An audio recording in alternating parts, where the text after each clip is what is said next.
તો એ ઓપરેશન દરમિયાન અને ઓપરેશન પછી કેટલો સમય સુધી એને દુખાવો રહેતો હોય છે? હું મારા દર્દીઓની વાત કરું તો મારા મોટા ભાગના દર્દીઓ સવારે મારે ત્યાં આવે અને સાંજે એમને રજા મળી જતી હોય છે. કોઈ પણ પ્રકારનું ઓપરેશન કરીએ, મોટા ભાગની બધી જ પ્રોસિજર ડે કેરમાં હોય છે. બીજા દિવસથી એમની ઘરમાં શેરીમાં હરફર કરી શકતા હોય છે. ઓકે. ત્રીજા દિવસે મને બતાવી જાય.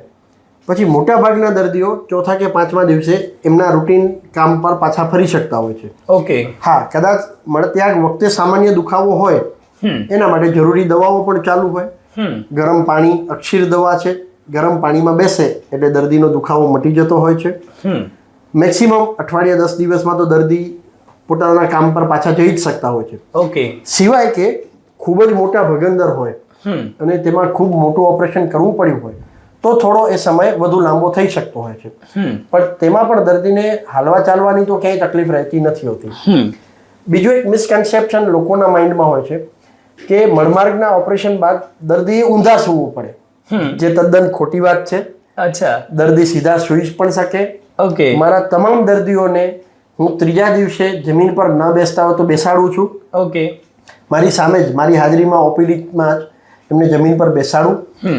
એનાથી એમને કોન્ફિડન્સ બિલ્ડઅપ થાય કે મને કોઈ ખાસ તકલીફ નથી અને એ return to their routine life એ અર્લી થતા હોય છે. યસ.